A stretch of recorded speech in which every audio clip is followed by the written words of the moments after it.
Hello and welcome to the Not Too Shabby Shops YouTube channel. My name is Terry and today I am sharing this cute little card that I created using a fun stamp set from the shop. This stamp set is from the company Colorado Crafts Company and it's called Coffee House. And I love the images on this stamp set because they're all so adorable. What I'm going to do is I am going in with white cardstock and I'm going in with a black alcohol marker friendly ink. And I went ahead and stamped that down onto my cardstock. I did have to stamp the images down twice just to make sure I got a good impression. And once the images were all stamped out, it's time for Copic marker coloring. And of course, I will go ahead and leave a timestamp down below. If you're not interested in the coloring part, you can go ahead and forward it to that time. But if you are, I hope you sit back and enjoy. Okay, I'll see you guys in a little bit.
Okay, so now that the images are all colored in, I wanted to do a little bit of masking. So I'm going in with my Hefty Doodle masking paper, and I'm just placing that on top of the images and using a pencil to trace over it. So my plan here is to create a mask to place over the images and then use ink blending materials to ink blend the background. So when you're ink blending the background with masking paper over the images that you just stamped, the blending of the background won't go on top of the images that you just colored. I love this because it creates a nice one-layer card, but of course I know masking isn't for everyone. You can always use the coordinating dies to run that through your die cutting machine and ink blend the background separately from the die cut piece.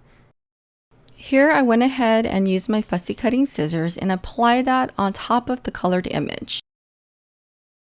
Okay, so now that everything has been masked off, it's time for ink blending.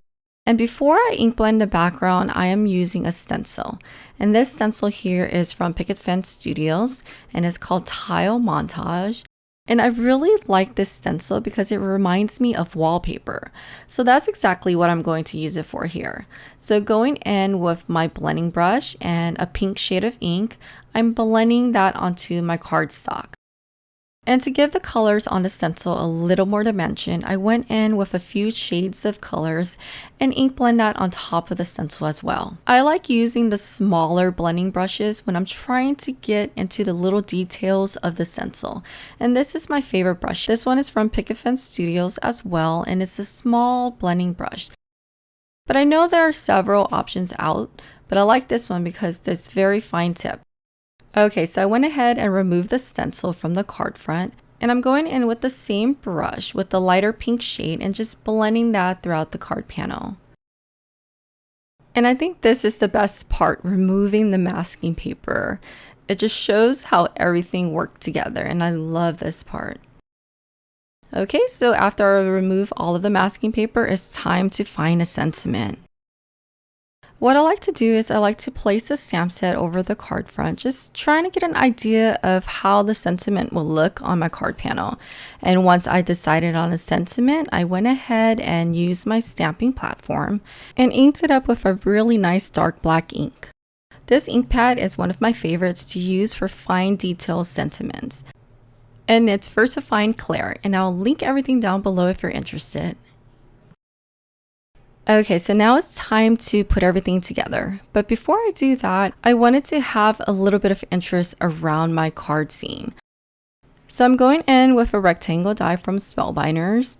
I really like this die because it creates a little dotted border all around your card panel. Okay, so I also went ahead and trimmed down a piece of pink cardstock slightly larger than my card panel. And I used liquid adhesive to adhere the two together. Then I went ahead and adhered that to a side folding card base in white. And for the final touches, I went in with a white gel pen and added details and highlights throughout the images. And that's it. This completes the card.